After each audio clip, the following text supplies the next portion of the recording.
Welcome to Backstage with Richard Ridge. My guest, two-time Tony Award winner and one of Broadway's most cherished stars, Donna Murphy, has stepped back into the coveted role of Dolly Levi in the Tony Award-winning Best Revival of Jerry Herman and Michael Stewart's beloved musical Hello, Dolly for some select performances. And I caught up with her here at the legendary Sardi's.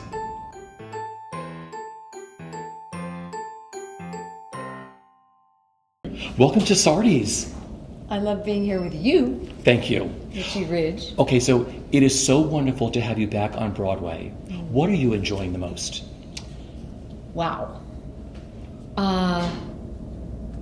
Performing for the most remarkable live audiences maybe I've ever, with all due respect to every other audience that I've performed for. Something about this show at this moment in time, and the audience's love and kind of hunger for it, and getting to play this character, even with my limited performance schedule, each performance is this celebration of so many things that are about life and about living and about connecting.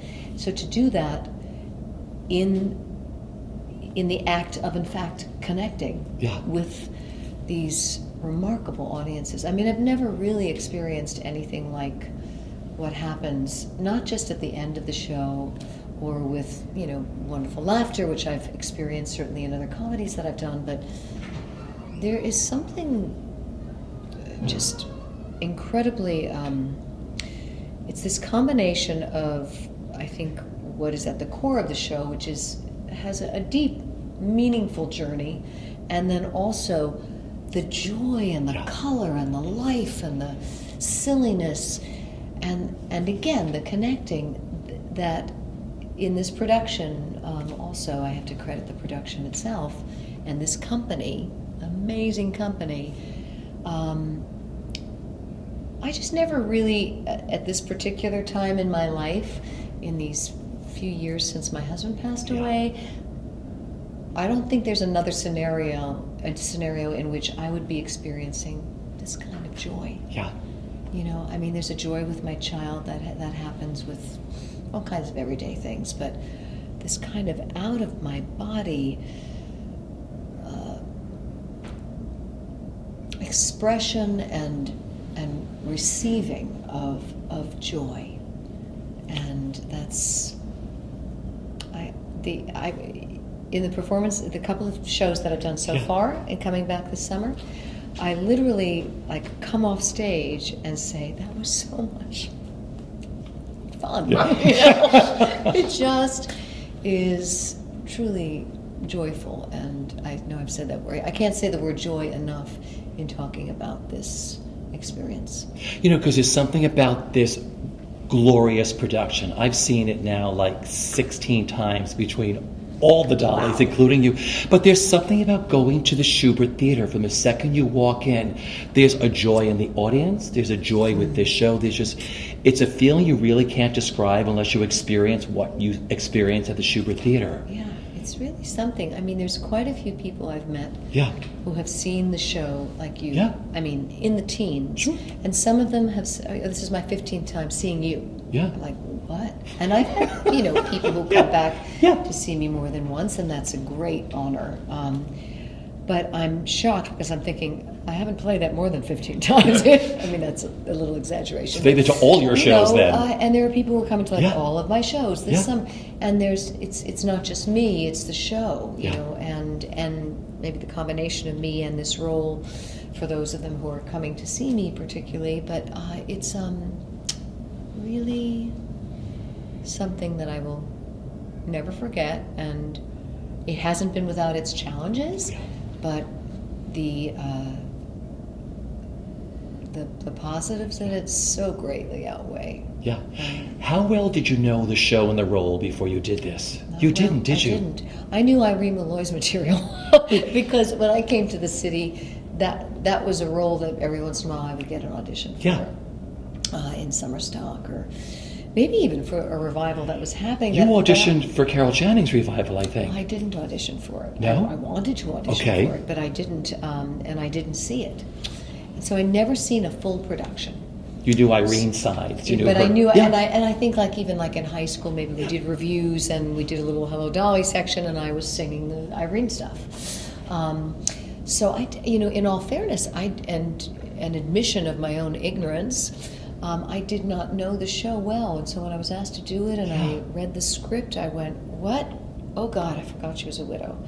I had seen the film, but I sort of thought of that as Funny Girl too in my head, because I loved Streisand and just, drank her in like nectar. But I wasn't as attached, or at least I don't remember being as attached to the story. And so when I read the script and was reminded that she was a widow and that there were 3 widows in the piece, and what her journey was, first of all, I thought it was maybe too soon for me to consider doing it, because it was only a few months after my husband had passed. But I was so surprised by the depth of it that was working in tandem with this explosive joy and golden age of musical theater, type, writing that Jerry Herman gave us and Michael Stewart, and how that team so wisely preserved so much of Thornton Wilder's writing. I mean, both his monologues and the script and the spirit and essence of what he wrote in The Matchmaker. Yeah.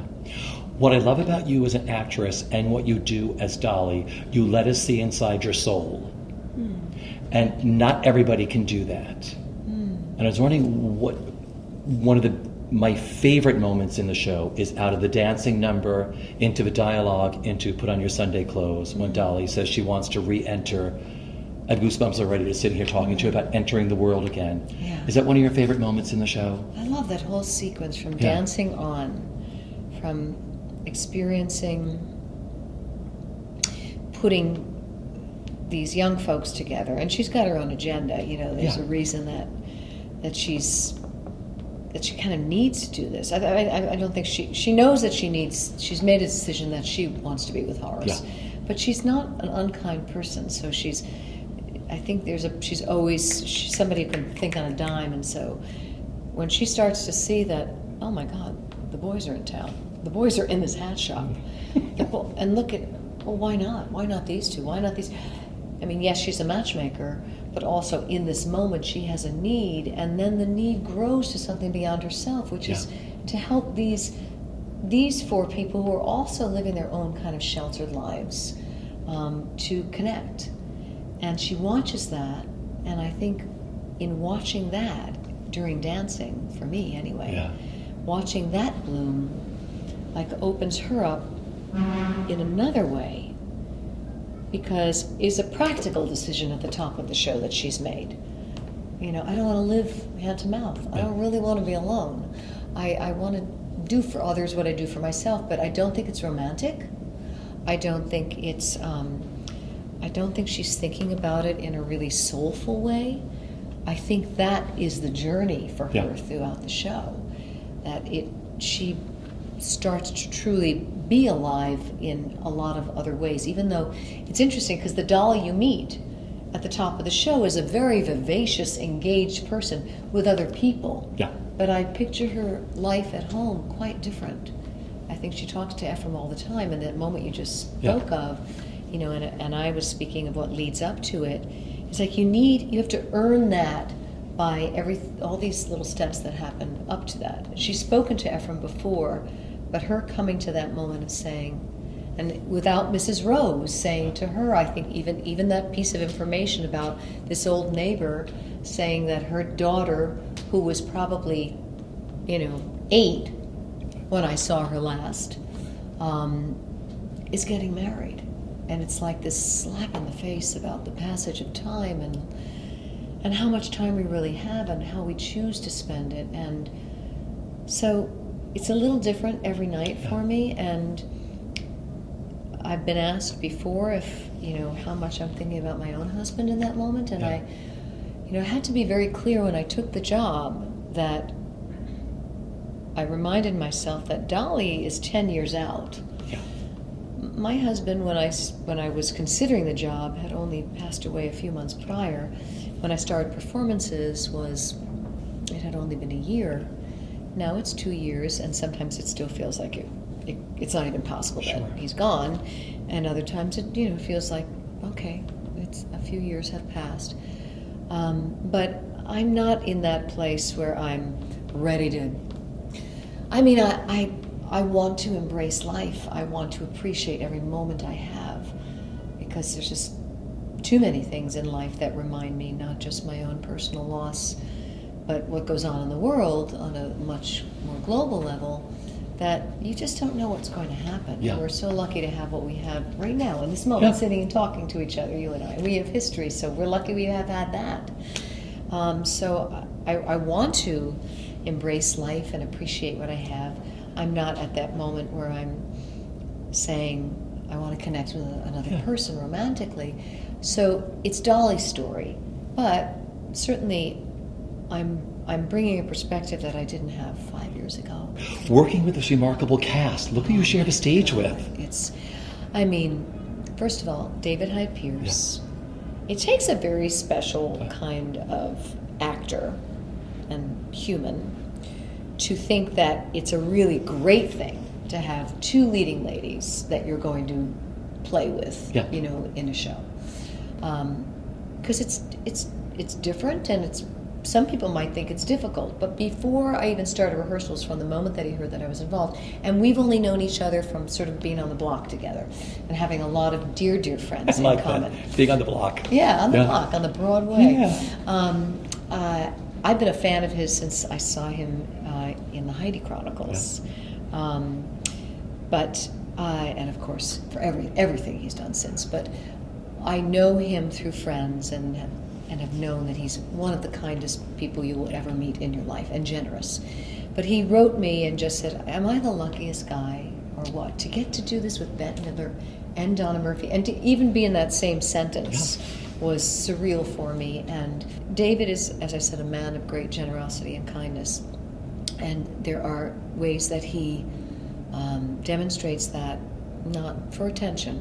It's really just so that he can give to people. Yeah. And some of it are gestures that are grander than others, and some of them are very small but deeply meaningful. And I've been privy to those. Yeah. Really some amazingly kind and generous things that he's done, and just moments that he's shared with me. He's brilliant on stage, brilliant, and so present. So, when I look into his eyes, I never know exactly what he's going to do, and I love that on stage. I hope I do that for people too. Not in a way that you're like, holy crap, what's going to happen? David! No, it's just like you're playing your side of the net, and maybe I'm going to lop it across this way, and you want to know that you're playing with somebody who goes, oh, yeah, well then how about this? And David is the king of that. Yeah. So I start there with his genius and his generosity, and it's really easy to fall in love with him. Yeah. And then every principal, both in the original company, again, the welcoming. I remember Gavin Creel, I was at the company meeting the first day of rehearsals, even though I wasn't on rehearsals, because I would never invade on Bette's privacy and her process. But I did go to a meeting that was kind of just everybody saying hello and introducing themselves. And Gavin got up from his seat and just came and said, I've just got to give you the big hug. I'm so excited. It's the effervescence and the joy about what they do is contagious, and the kindness and the generosity. Again, I keep using those words. I don't mean to overuse them or be flip about it. Yeah. I'm not, because it doesn't happen like that all the time. And this ensemble, every one of them is a star. Every one of them. Yeah. You have this incredible career on stage, screen, and television. So let's talk about some of the theater highlights, and just tell me what comes to mind, either a story or a great memory, okay? Sure. Broadway debut, they're playing our song. Favorite memory? So I got the job on my birthday, 20th birthday. I was a sophomore at NYU, and I'd gone to an open call that was part of a class. I was allowed to attend an audition as part of a survival in the theater class, go to the audition and come back and report on it. And I got this job. I got the call. The message was in like the reception desk, like my little message box at the Brittany dorm at NYU. And I had a Broadway show. Edwin Drood. Oh God. So Drood, I had reached a point where I said, you know what? I don't want to do chorus anymore, because I was offered a lot of wonderful jobs. And so I had been doing a lot of regional theater and off-Broadway, replacing people in shows. I'd done My Name is Alice, I did Little Shop of Horrors, I'd done some things out of town. And Drood came along, and it was an offer to understudy Cleo Lane and a woman named Jonna Schneider, who was a wild, outrageous actress, in two of the roles. And they said, and there'll be a small role that they're going to write for you and another actress. And would you do the next reading and play the role of Helena Landless, which is Jonna's role? So I was like, oh, it's just, okay, I'll do it in the park, even though I said no course. I just didn't want to get branded, and I wanted to keep growing as an actress, So it turned out to be a life-changing experience. First of all, performing in the Delacorte, at the Delacorte, for the people of New York, in a show that Rupert Holmes wrote practically every aspect of, down to the orchestration. No, the orchestrations Michael Starobin did because they wouldn't allow Rupert to do any more. He'd arranged it. He'd, written the book and the music and lyrics. He's such a genius. That company, just watch. Are you kidding? Betty Buckley, Cleo Lane, George Rose, and then like the newbies, Howard McGillan and Patty Cohen. And Judy Kuhn and I were like the understudies for all the women. Understudies. We were the understudies for all the women, and got these two little tiny featured moments in the show.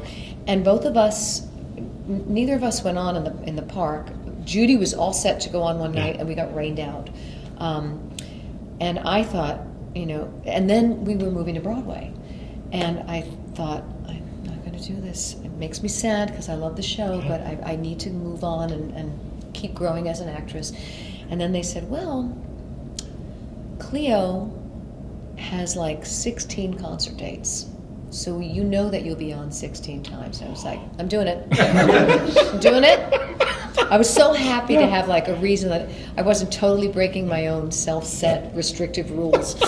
Okay, working with Stephen Sondheim and James Lapine, you had numerous occasions working for them. The first, of course, was your first Tony Award win for Passion. Yeah. Talk about those two men. What is it like working with them and knowing them? So I auditioned for them quite a number of times for different productions before Passion. Okay. For revivals of Merrily, for the original production of Into the Woods. I had quite a few callbacks for The Witch, for the original production. And so probably the next time I auditioned for him was for Passion. Like the minute I started to work on the material, I started to enter this zone that I was starting to, it's like she kind of took over me. And my late husband joked, that, I like didn't wash my hair for a few days. It's just kind of finding ways of moving as somebody who was ill in the way that she was. And he was like, honey, I really admire your commitment, but do I have to have breakfast with Fosca? Like, you don't even have the job yet. And I was like, God bless him. So there was that, and then there was actually doing it and working on it, and I'm having material written and having it come over my fax machine. I felt like it was like gold that was coming off of a, that was like coming into my lap. It just kept coming, and it was like, I'm going to read this. I'm going to be the first person who sings this other than Steve. It was a tremendous experience. There wasn't a moment of that. Even the hardest moments when the audience would applaud when I went down in a seizure on the floor and appeared to die, or boo when I'd come on stage because she was obsessed with a man and she was not the most attractive gal on the Italian turf. And so even then it still was, I am doing what I've dreamed of doing with artists who love process. No. captain, I have no illusions. I recognize the limits of my dreams. I know how painful dreams can be unless you know they're merely dreams. There is a flower which offers nectar at the top, delicious nectar at the top, and bitter poison underneath. The butterfly that stays too long and drinks too deep is doomed to die. I reach to fly, to skim. I do not read to swim. Your second Tony Award, of course, for Mrs. Anna in The King and I. Yeah. So when I was offered The King and I while I was doing Passion, and that had never happened in my life. I'd never been offered, just flat out offered a show without auditioning for it. And to be doing one show and be asked to do something that would happen a year from then, I'd never been able to plan that far out. And it was weird because I thought, well, I don't know what I'm going to want to do after this. And I also had been doing mostly new musicals, some of which were getting produced. I mean, I did the workshop of Hello Again, and then we did a production, and then I went directly into the workshop of Passion, or the second workshop of Passion, and the production. It wasn't really a workshop, but we continued a little bit of work on it. And I really loved working on new material. So I didn't know if I wanted to do a revival. And I also didn't think I was good casting as Mrs. Anna. I had a voice in my head, and and even though I sing very differently from role to role, I just didn't, I did not hear myself. About halfway through the rehearsal process, I realized, I don't know about this. I don't think I'm supporting the storytelling. I feel like it's all valid, it's all, because I did lots of research and the director was very encouraging of what I was doing, but I was really questioning it. And then, I took a different approach with the help of somebody else who had a different perspective on it and started to try to integrate that. And I would say by the time we opened, I wasn't really there yet. Thankfully, that's the great thing about theater, is you get to keep working on it. It's constantly evolving. Whatever you see on any given night at the theater, that's not that night's performance. But it's going to be something different. It shouldn't be too different because you want to serve the writer and the director's vision, and you're not going to change the steps to your choreography, but it should be a little bit different each night because it's a whole different group of molecules who are gathered together. To watch the show, to perform the show. Anyway, so with Mrs. Anna, it was a little past opening before I felt that, okay, this is starting to marry into something that is my own, but is serving what Oscar and Richard wrote, and I'm sorry, but you got to come back to what the writers wrote. Ruth in Wonderful Town. Oh, God. That was another joyful one. And so I was at a time where I hadn't been on stage in a few years, and I was considering a few things that I was fortunate enough to be offered, and I really wanted to do a play. 2 plays that I was considering. I was like, wonderful plays, but I'm not like going, oh my God, I must do this. And then a friend said, I heard you were like on a list of actresses to possibly do the City Center Encore's production of Wonderful Town. And I said, really? Oh.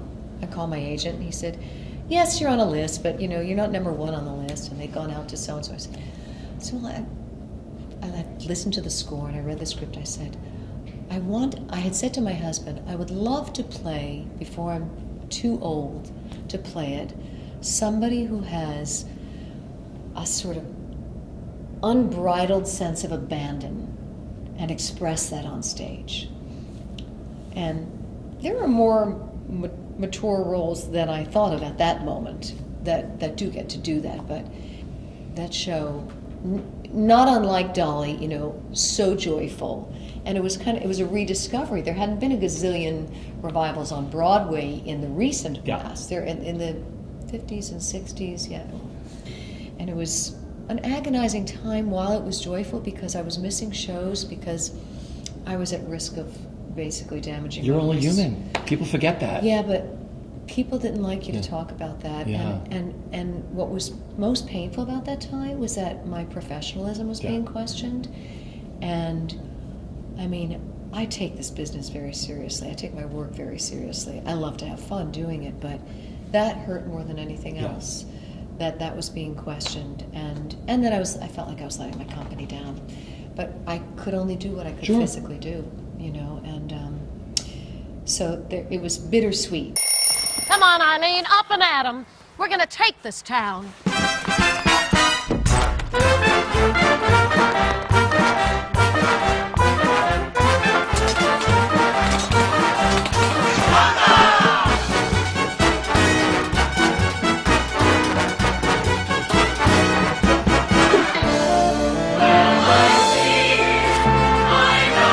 Wonderful town. Call telecharge.com today. If you could sum up the best part of the experience of doing Dolly, because you're coming into the end of the run here, what would it be for you? The unexpected pleasure of being on stage again at a time when I really thought, I don't think I'll be doing theater for a while. You know, my husband was ill. I'd been workshopping a show that was coming to Broadway, and we were negotiating that at the time that my husband was diagnosed, and I had to withdraw from that because I knew there was no scenario by which I would be free to be doing that and away from my daughter, and I didn't know what his needs would be. So, and I thought, if Sean was still with us, I wouldn't be able to make a commitment to something for 8 times a week for any long term because, it would be for the grace of God that he was still with us because his prognosis was so bad. Not that we ever gave up hope until he knew he had to let go. So I didn't see any scenario by which I could be away from my grieving child 6 days a week, 8 shows a week. It wasn't a responsible choice. And then this offer came out of the blue. And my gold ring, I thought that I was, riding on the carousel trying to grab, was an ensemble television series shooting in New York. Because I'd been traveling to do a lot of that television and film work out of the city in the years prior to that. I said, no, I gotta work in New York. And anyway, this job came up, and initially I thought, what a horrible idea to star as Dolly Levi once a week. Yeah. How do you do that? How do you not rehearse with a company? It's one thing to go on as an understudy in an emergency situation, but how do you, people buy tickets knowing they're going to see you, and you kind of drop into the Schubert once a week. How do you do that? How would I do that? Miss, I love the process, But, and then as I said, I read it and I went, what? No, I couldn't.